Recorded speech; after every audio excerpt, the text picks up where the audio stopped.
Hello, everyone, and welcome back to another information session with Aussizz Group. Today's topic is another highly requested one, which is about management and marketing courses, as well as their future PR pathways. We know there's always been a myth surrounding this topic.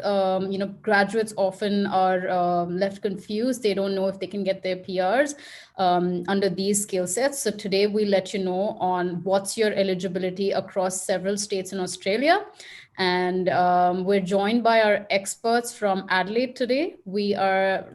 We've got Prasamsa Shakya, who is a QEAC registered education counselor and has assisted numerous students in finding their, pathway in Australia by helping them understand the courses, and she's helped them better their careers and at the same time get their PR in Australia. She focuses primarily on client satisfaction, and she keeps in mind the quality aspects as well about the courses, and she ultimately helps the client achieve their goal. Meanwhile, we have Mr. Kostya, who is a registered migration agent and a current PhD candidate in law. He has a passion for migration law and a zeal for providing the best solutions to his clients once again. And he wants to ensure that he keeps his clients informed about all possible options, and that, they are making the conscious decisions about their future migration pathways. So he's proud of doing his job in an expedient and professional manner. So you're in great hands today, and leave your questions for them about all sorts of marketing and management courses below. Over to you, Prasamsa. Hello, everyone. So today I'll be covering management and marketing courses, the education providers, the entry requirement, career outcome after studying that course, and the scholarship. So without delaying, I'll start the presentation. So management and marketing courses, I'll be providing information about various management and marketing courses available here in Australia.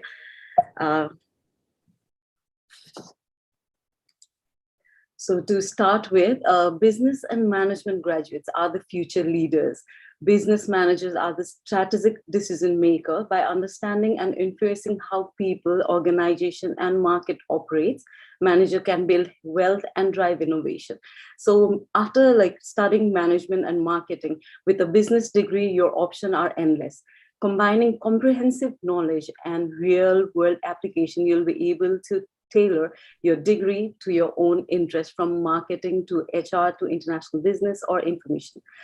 So starting why management and marketing, they have very straightforward and easy entry requirements. So you don't have to particularly meet the prerequisite requirement to enroll into any of these courses. So you just have to complete your graduate from almost all background can be eligible for management courses. And there will be certain English requirement for masters. Let's say you need to get 6.5 overall each band, not less than 6. For bachelors, overall 6, not less than 5.5 in each band. So it depends upon which bachelors or which particular field you choose.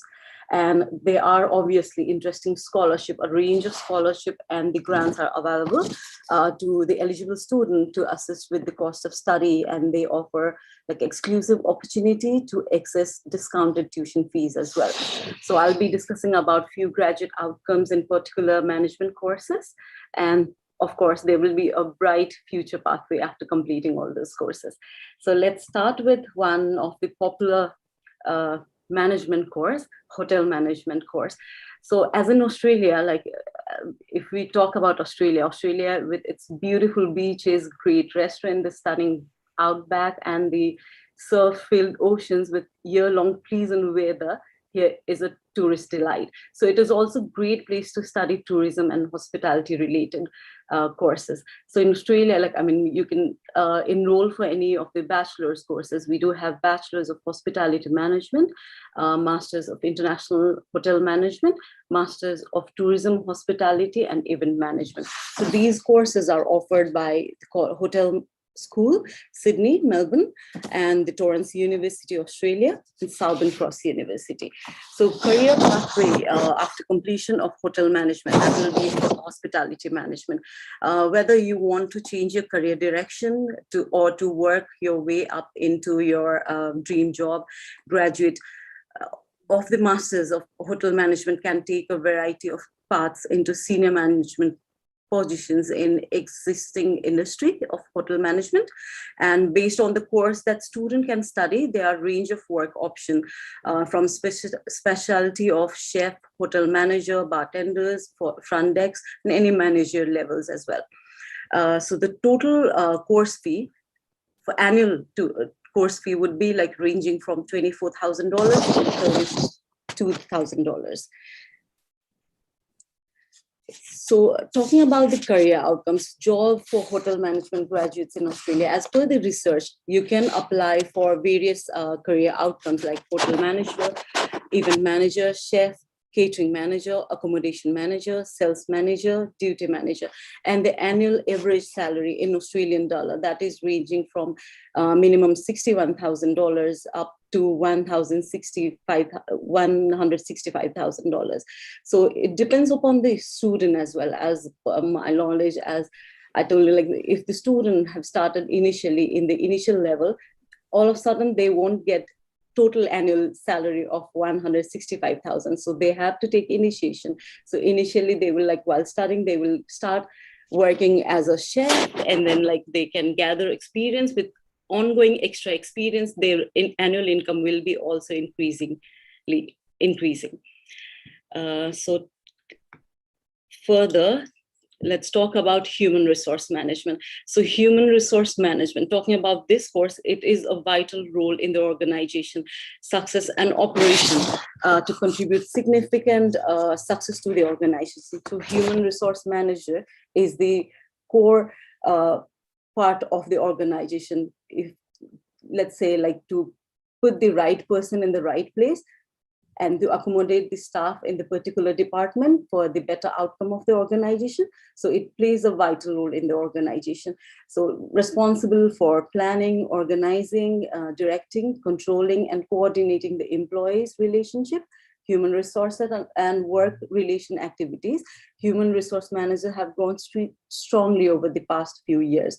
So to get into human resource management course, you can enroll for Bachelors of Commerce, Business, Human Resource Management, or Masters of Human Resource Management. And there are a few other courses which offer the specialization on human resource. So out of this, we've got few education providers which offer this course, which is UTS, Flinders University, University of Wollongong, Australia, University of Newcastle, Australia, and University of South Australia. So after completion of human resource management, you can still apply for, your career pathway will be as a human resource manager, recruitment consultant, workplace relationship advisor, human resource advisor. So the fee structure as ranging from minimum 24,000 to 36,000 annually. So obviously the fees varies from universities to university, and covering range of aspects relating to resource management and development. Masters in human resource helps in development of core capabilities required to lead people effectively in rapidly changing business environment. So it is the very demanded course in the business industries nowadays.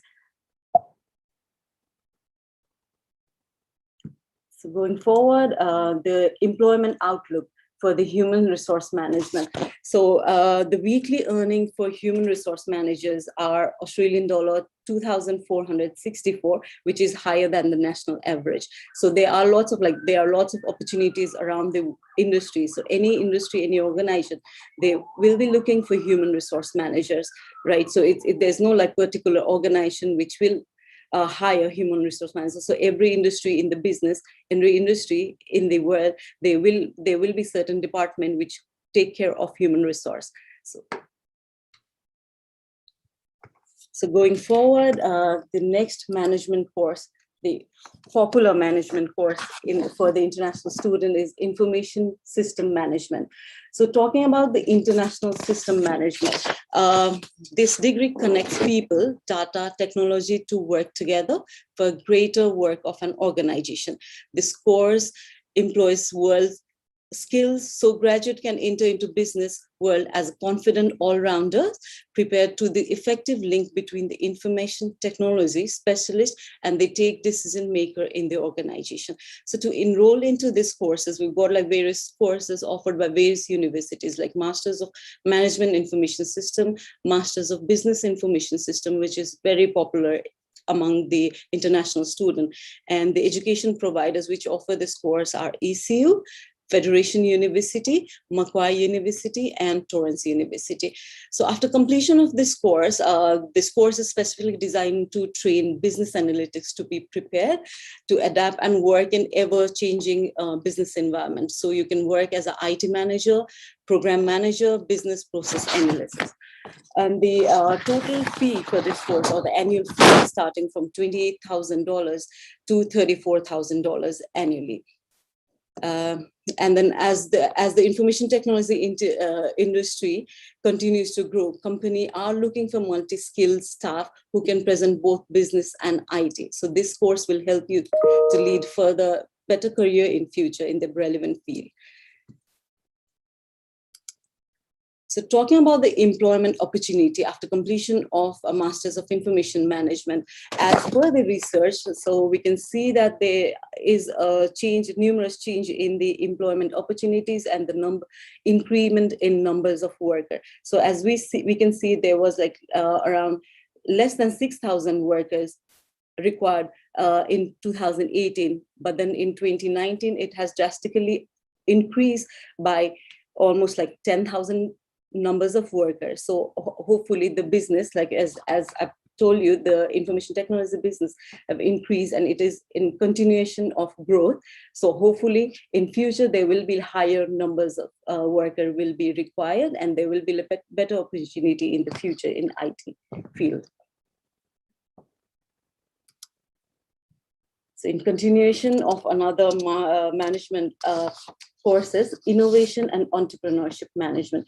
This is also a very popular courses among the international students. So this course will refer and is designed to help the student understand the challenge and opportunity that can arise when embarking on a new business venture or leading a period of change within an organization.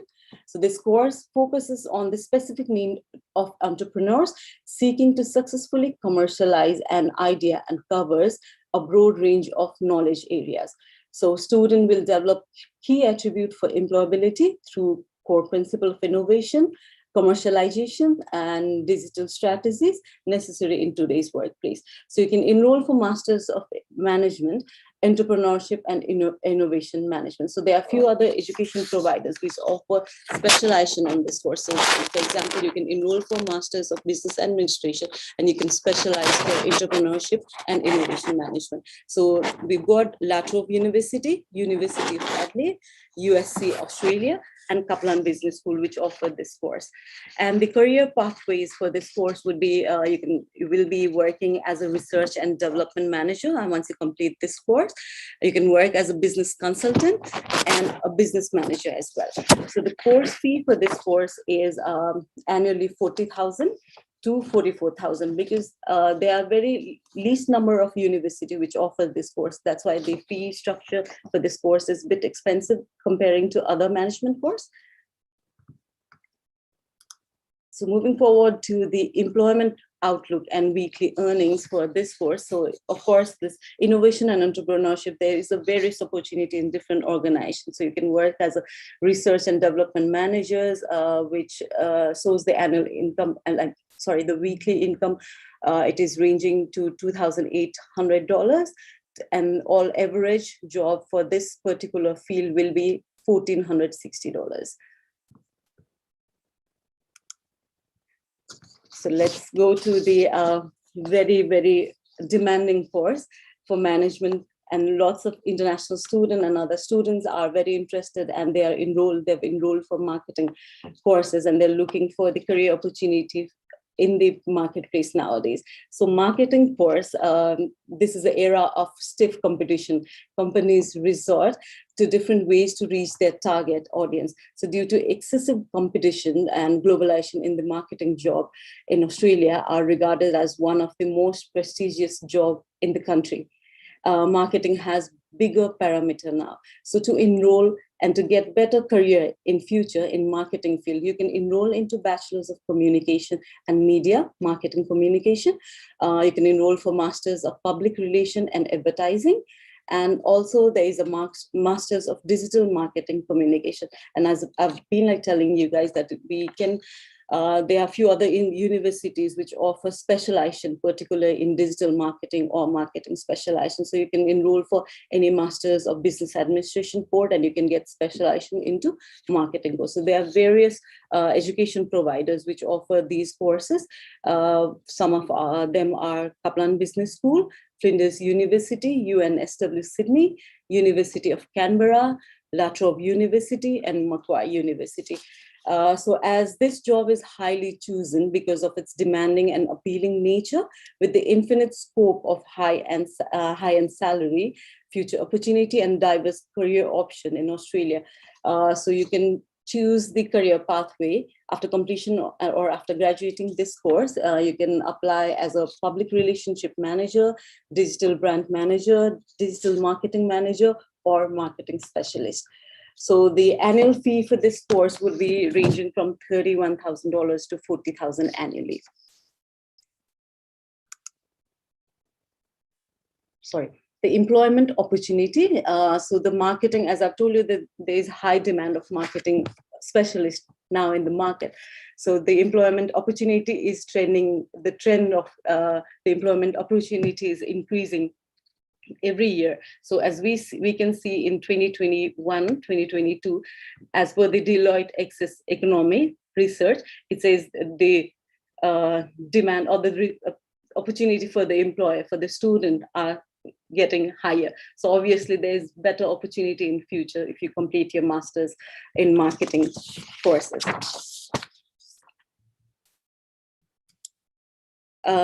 So talking about the scholarship, which is the exciting part for all the interested international students.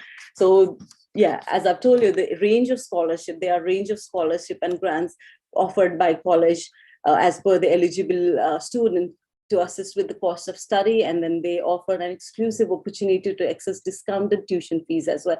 So some of the scholarships that I can share with you guys will be like for Southern Cross University, they are offering 5,000 to 15,000 scholarship per annum. And Kaplan Business School, they are offering 30% scholarship for any master's or bachelor's degree course. They do have merit scholarship. They are still offering a 50% scholarship for Masters of Health Service Management. So we have Torrens University, they are offering 30% scholarship for all the courses offered in the Torrens University. So we have CSU, which is offering 30% scholarship for the first year. So we can help you to provide, like, assist you getting into any of the university with more scholarship if you're eligible. So we can check the eligibility criteria for yourself as well. So these are the information that I can share with you guys about the management and marketing courses. So if you've got any question, if you have any query, and if you want to enroll for any of the courses in any of the university, please feel free to contact us in any of our Aussizz group branch, or you can comment below so that we can get back to you. Thank you. So further, our registered migration agent, Kostya Kuzmin, he will be providing his presentation regarding the PR pathways through marketing and management courses. Thank you.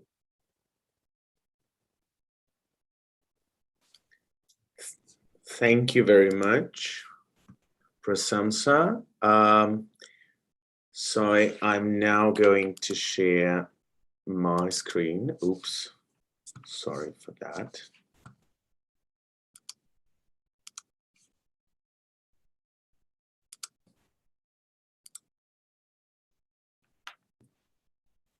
Yep, I think everyone can see that now.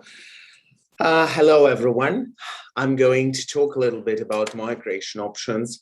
I normally do not have the habit of sticking to the slides too much.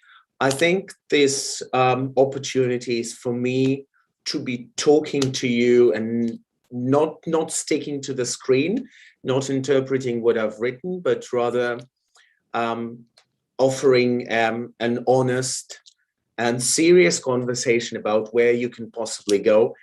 And I very often tell my clients and Aussizz clients that it is very important to, migration is a big thing in life. It's very important to talk to a migration agent, even perhaps before you embark on an enrollment into a course, because once you complete your course, or once you are nearing the completion of your course, you then might understand that it's taking you somewhere where you don't want to be, or the migration path is too complex, or you expected, you viewed things differently, you wanted something else in your life, you think that the pathway from that course is complicated. I think it is really nice when you want to do a course, talk to us, have a fair discussion with the migration agents. We're not interested in selling you anything. We are focused on your best future, on your best option. Migration agents at Aussizz provide unbiased advice. They're not there to work in the interest of a particular educational provider. They're there to work in your interest, to give you the private touch, the private sense, the feeling that we're looking at your particular case scenario, not as someone else's. We're communicating with you and looking at what suits you. We're trying to navigate in this world of challenging migration requirements.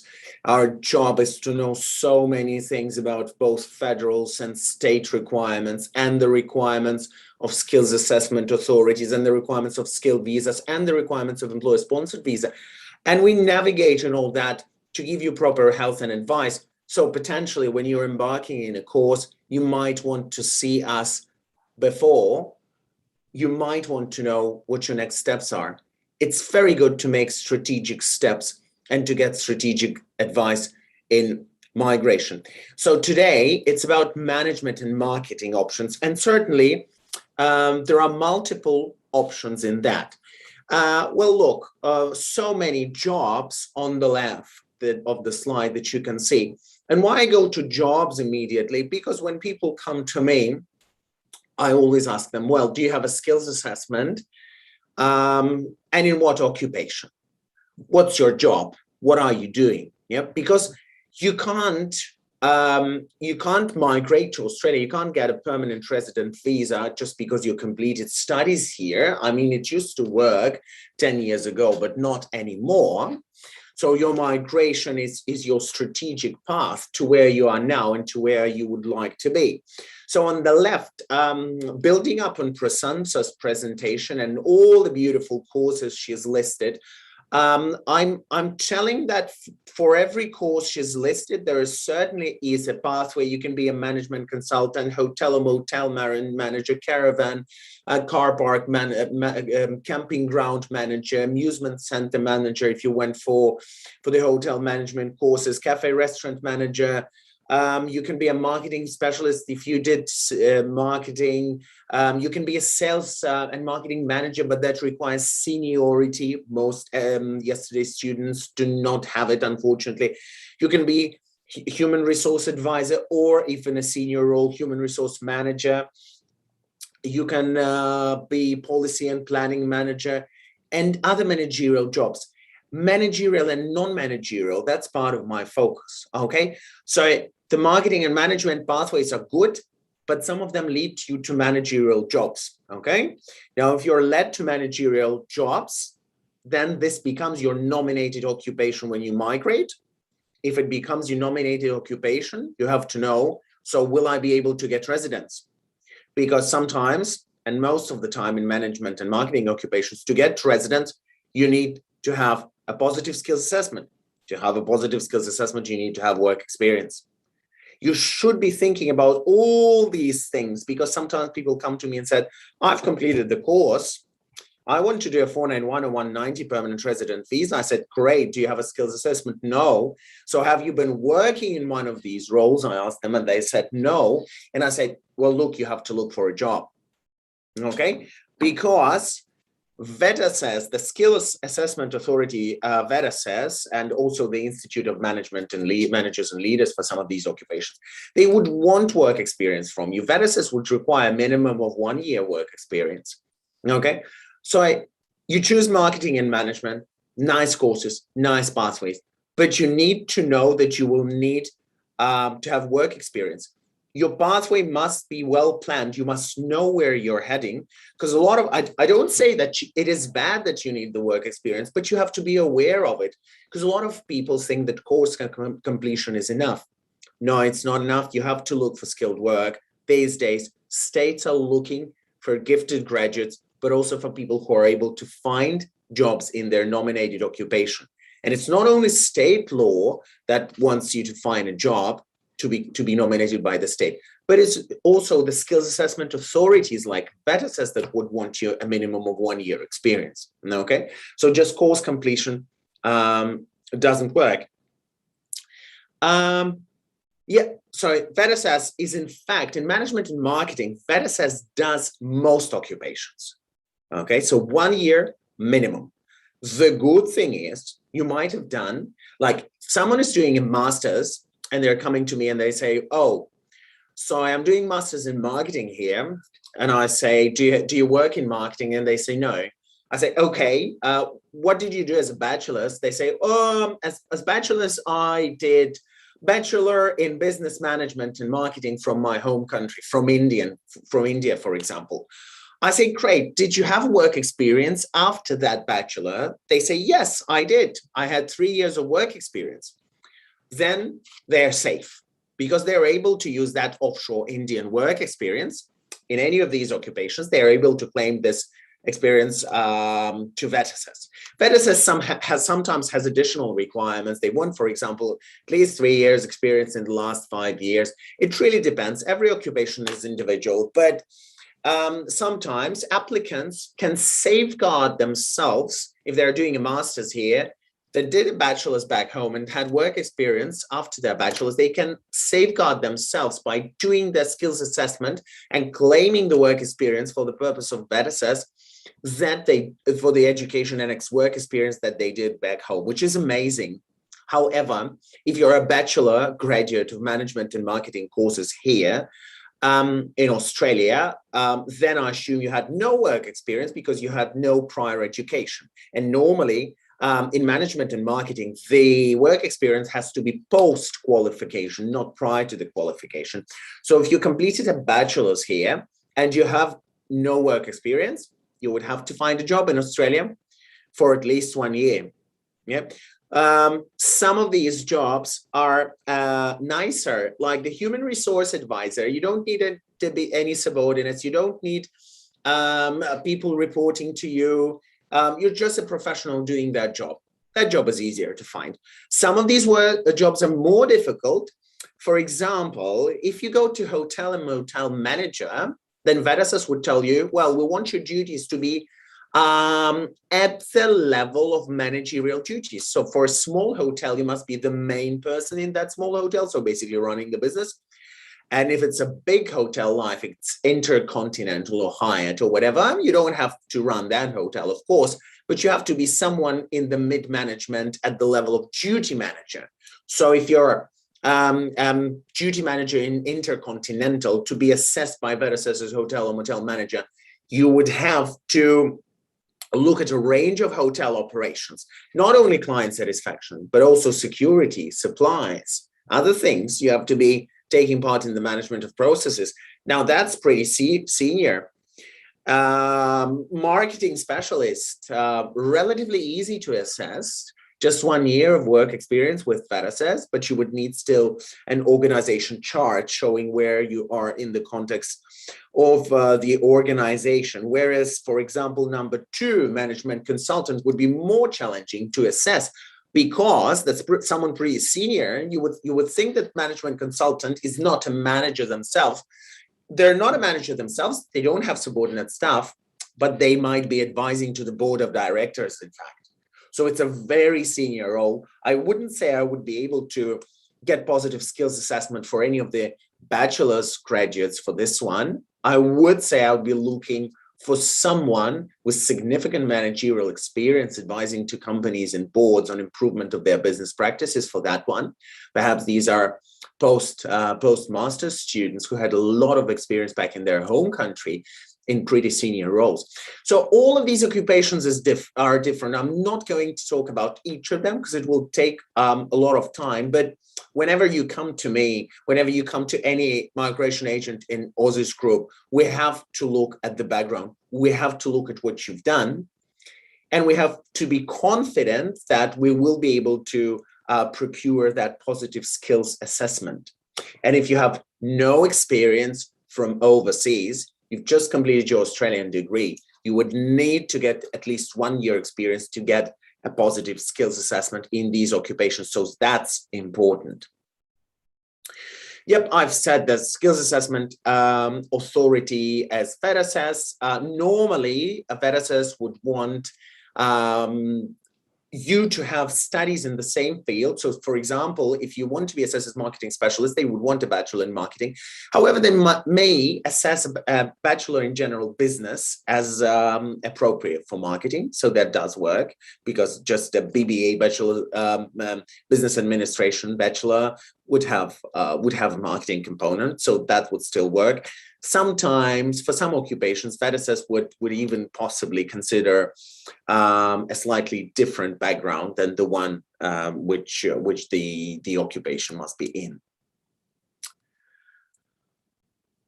Yep, and as I have said, that 1 year minimum employment that you need to have, it's usually post-qualification for marketing and management courses, and at least at 20 hours a week. So for those of you who are afraid that you didn't do 40 hours a week or didn't do 38 hours a week, that's absolutely fine. We are happy with at least 1 year of 20 hours or more per week employment, and your tasks and duties have to be relevant to the nominated occupation. So for example, if you're doing human resource recruitment consultant, let's say recruitment consultant, yeah, you must have had a bachelor in business, or preferably an HR bachelor, a master's in HR, as Prasamsa said. You need to have closely related experience, that of human relations specialist, labor relations officer, recruitment consultant. So all these in the same area. Experience must be closely related. There are multiple other requirements that VETASSESS sets that differ from occupation to occupation. And I think it's somewhat unhelpful for you to just go into each and every occupation and learn these requirements. Might be much more helpful for you to book a discussion with us. We will see what you did in the past, and we will be able to identify quickly which occupation suits you most. Sometimes people do multiple skills assessments. We think it's fine. It's not prohibited by the law. You can do that.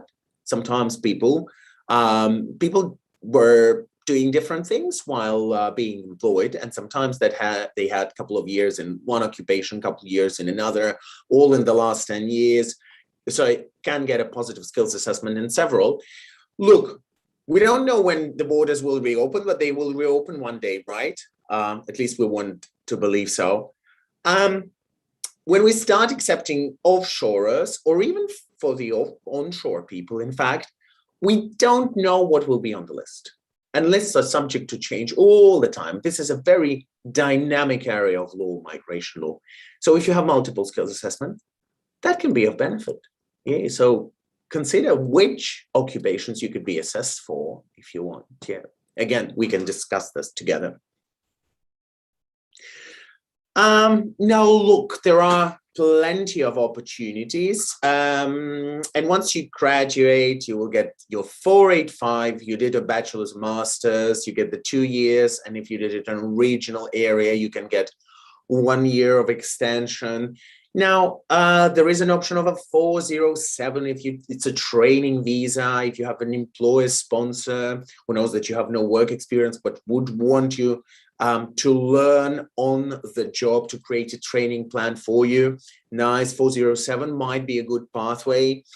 Then if you did a master's here, say, and if you had experience in your home country, but at least 2 years in the last 5, then the 482 temporary employer-sponsored visa might work for you. Again, you need 2 years experience in the last 5 years for the employer to be able to sponsor you. The question I'm most frequently asked, like, do you guys find employers for us? And my answer to that is no, because we don't want it to be between the applicant and the employer. And we focus on migration law, which is a lot of work. So please understand us. We do our part of the job. We don't job search for you. And that would be impossible even if we wanted to do that, because only you can sell yourselves to the employer. There's nothing good we could do in that area, you know. Okay, and of course, if you're not eligible for the 482 visa, you don't have the 2 years experience required, then while on your 485 post-study, you can apply for different other visas. For example, subclass 189, subclass 190, subclass 491, 190, 491 are state-nominated visas, and the 189 is skilled independent visa. So few of these are granted these days, and everyone comes and asks me about the 189. You can check it's public. You can check the invitation rounds online. I think that there are very few. I think that it's extremely competitive. I think that if you can try, if you want, you would need NAATI, you would need superior English, you would need your partner's language skills and skills assessment. You would need all sorts of things to take yourself to higher points if you want the 189. Even so, you may not be invited. So it's pretty competitive. We don't say no if you want us to do it for you, but it's competitive, just for you to know. I would very much advise the 190 491 instead.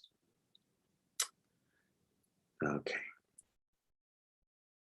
Yep. And now look, the post study work pathway, the 485, I pretty much told you about it briefly.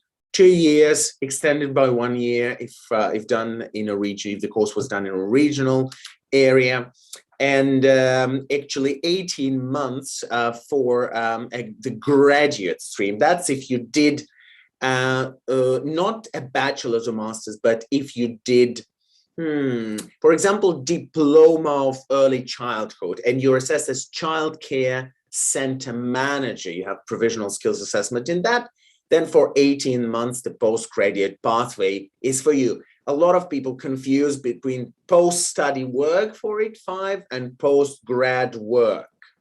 Yeah, better talk to us, because sometimes we have had very daunting cases where people have confused streams, where people have applied for 485s and never supplied their English tests, where people have applied and never supplied their police checks. As a result, these cases were refused, and now we're taking these cases to the tribunal for clients and trying to fight in tribunals, which is extremely challenging.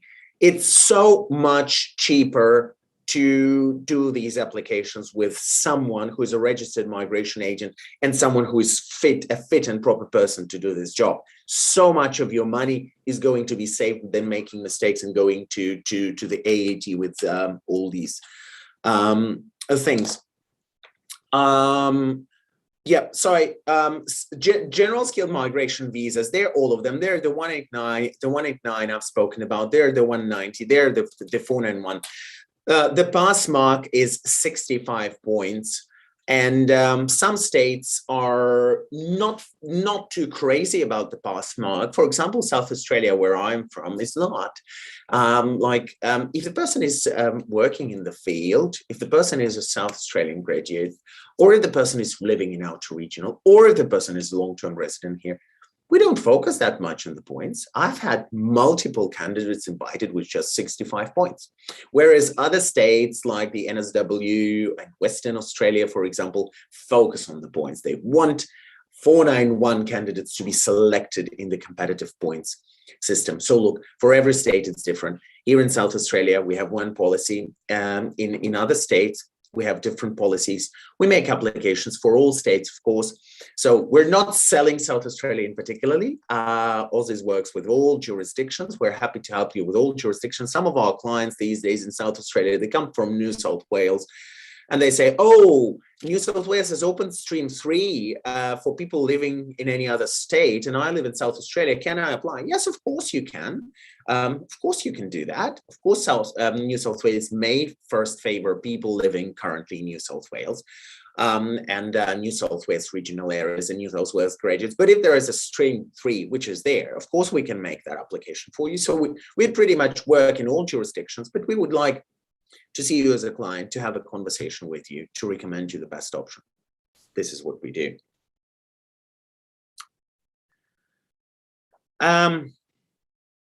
Yeah, so I would just emphasize here that it says that the minimum language requirement correctly is 16 each in IELTS or equivalent in PD. Well, look, it does work for some occupations, but check with the state. For many, many other occupations, you would need at least 7, which is 65 plus in PD. If you want to go for 189 or for the most competitive states that favor the points, you would need to get superior English, which is Band 8 IELTS or at least 79 in PT in each of them. Yep. So these requirements can in fact be different. The only thing that I want to say is 491 and 190, different visas, and some applicants strive to get a 190, but not to 491. Yep, look, there are differences to all of them. 190 is a permanent resident visa. You can do basically anything after it's granted. 491, you have to be residing in a regional area. The law says in a regional area, so it's basically anywhere, but not in Sydney, Melbourne, and Brisbane. So technically on 491 granted in South Australia, you could go to Perth. You could go to Gold Coast. You could go to all of these places. So 491 does not tie you to a particular place, but it does tie you to a regional area. Both and Gold Coast are regional areas.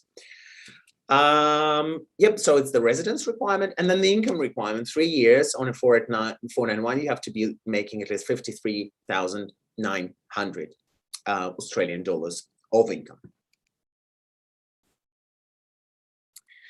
Okay, now I don't want to make you bored listing out these all wonderful, beautiful nomination requirements, but each state there has their own.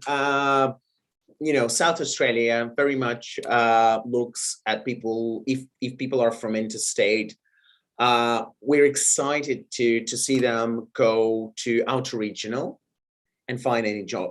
If they go to outer regional, they find any job. In 1 year, they can get 491. In 2 years, they can get 190. Any job. You can be a fruit packer. You can be a cleaner. But you still need to do the skills assessment. So if you have graduated from marketing, you don't have a skills assessment because you don't have 1 year experience in marketing. You can't be a fruit picker. You must first do the 1 year of experience in marketing. That's the important thing to remember. Okay. We certainly favor our own graduates with high GPA, but we're most excited about people wanting to go to outer regional and people working in their field. So look, if you came from a different state but you work in your field, that's absolutely fine. We're happy to see you. We have had multiple invitations from people coming from other states. That's fine. Yep, we also looked, as I said, as people employed where non-SA graduates can apply. That stream is important to us. Tasmania has both graduates and non-graduate streams, and I would say Tasmania is as good as South Australia in terms of its migration program. The exciting thing is now that Tasmania also, as well as South Australia in certain occupations, Tasmania also can consider expression of interest from overseas. So South Australia would consider them only in certain trades occupations where you have a lot of work experience. Tasmania state nomination would consider overseas applicants only in certain, only in the areas which are in the Tasmanian skilled occupation list. So you can lodge an expression of interest and then you may potentially be invited. You will not be prioritized because these will still prioritize graduates and non-graduates, but working as per requirements in my presentation, but still it's one of the states where some offshore migrations and nomination, let's say, a nomination, not yet migration because the borders are closed, but a nomination for an offshore may be possible. Okay. Yeah, Northern Territory also has some options for 190, 2 years of study in AT, Northern Territory, or 6 months post-qualification life in AT, and demonstrated efforts to secure employment in the nominated or closely related occupations. Not actually success in securing employment, but demonstrated efforts. Yeah, and 491. 2 years study in AT, demonstrated effort to secure employment in the nominated or closely related. Yep, a very, very similar requirement. But look, Northern Territory has a tiny quota. I think it's 600 places only. NSW has 7,200 places, so the biggest. But then South Australia has 5,200 for both 490 and 491 this year. So in fact, South Australia is bigger than NSW because we have fewer people. NSW is much bigger and has much more residents. So South Australian program is exciting. I keep on turning back to the South Australian program. The ACT state nomination might also work for you if you can do the Canberra matrix and if you can get the high Canberra matrix points. Queensland state nomination is currently closed, but will reopen very soon. Western Australia state nomination is there for graduates and not non-graduates. And now there is the exciting Schedule 2 list for everyone who's not from Western Australia. If you have a job offer that can result in a contract signed for at least 12 months, then you can apply for either 491 or 190, both of them. But so far, if you look at invitation rounds, they have given very few 190s and most of the 491s. So I think they have secured the 190s for the very deserving applicants. They would rather be looking at giving 491 to most applicants, but we'll see. It's only the start of the migration year. We'll see how this trend develops. But the good thing, yep. The requirement is for you to secure employment, which would last for at least 1 year. You must be paid equally to an Australian. It must be in the nominated occupation or closely related. That is the same ABS and ZECO unit, the same unit of occupation. So it's not that particular occupation, but can be 2 or 3 occupations in that unit. So that's an exciting opportunity for someone applying from interstate, as well as NSW stream 3, which is for people from interstate. Okay, 482 visa. Now, we do cover that, although, as I said, unfortunately, this visa is not a good visa for some of the recent graduates, especially if you did a bachelor's. If you don't have 2 years experience post-qualification in your nominated occupation, 2 years in the last 5 years, this visa is not for you. Yep, so unfortunately, it's not for many of the most recent graduates that are just out there in the market with no work experience. 186 is even more complex than that. It requires 3 years of full-time work experience and a skills assessment. And correct me if I'm wrong, but I don't think that the employers wholeheartedly want to give this one to everyone, because 186, unlike the 482, 186 is a permanent visa, and if you give that to someone, then that they can, as soon as it's granted, they can go elsewhere, go and find a job elsewhere, and employers don't like it very much when they have paid the nomination, the sponsorship fees, and the Skilling Australian Fund levy, and then you go and find a job elsewhere. So they very much prefer to give 482s instead, but still everything is possible if you have the work experience. If you're indispensable and an expert in your field, you might get the 186. 494 is similar, but 494 has access to a wider skills occupation list, because the 186 is only medium long-term strategic list. Now the 494 has the short-term and regional occupations in it as well, and after 3 years of being on a 494, you can transfer to the 191, which is a permanent residence visa. The drawback, however, is that 494, like the 186, does need a skills assessment. So you have to be very, very experienced to be sponsored for that employment. Okay, I've spoken about experience in the field. This is called skilled migration. Everyone is interested in skilled migrants. Everyone wants to have someone who's very competitive. So states are looking for you guys that work in their particular field. If you do a course, be a high-performing student, try internships, try switching to the workplace, build your profile, build your LinkedIn page.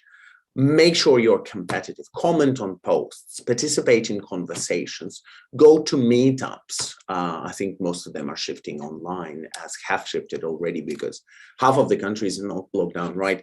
So it's very difficult to communicate. It was easier before, it's more challenging now, but go out there, go online, build your LinkedIn profile, make sure you get this internship, even if it's unpaid.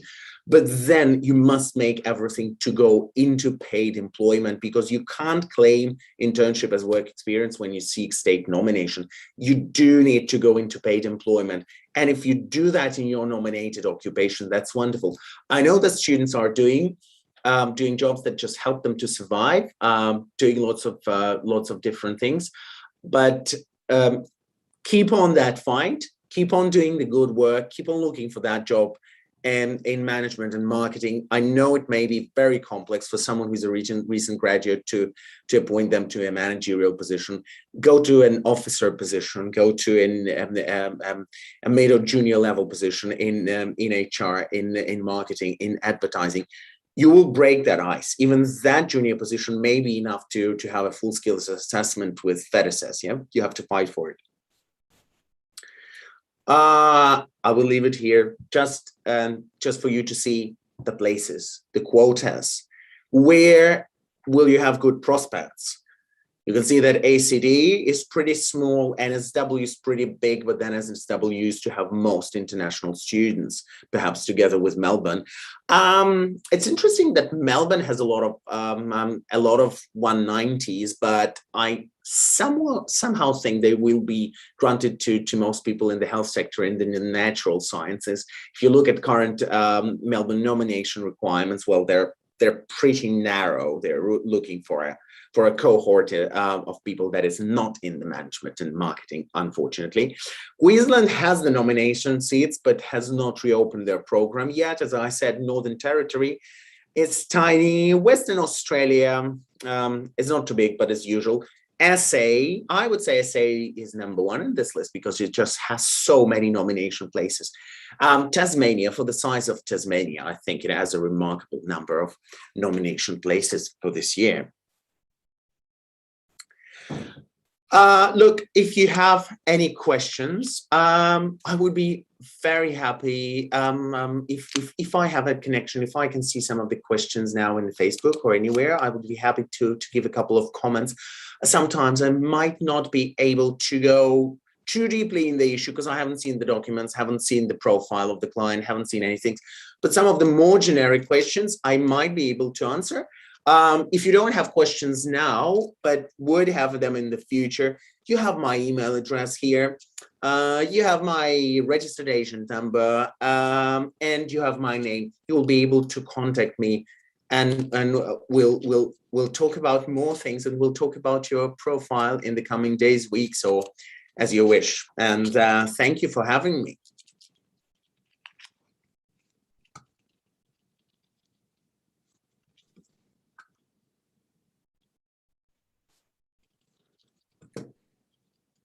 Okay. So does anyone know, do we have access to the questions? Yes, so I've gone through, there's no such questions. So yeah, so hopefully this session is very informative for all the students who are interested to studying in management and marketing. So if you've got further questions relevant to the course change or the admission or any PR pathways or any visa option, you can get back to us. Thank you. Thank you, audience, and hopefully see you soon in all of our offices throughout Australia and overseas. Thank you.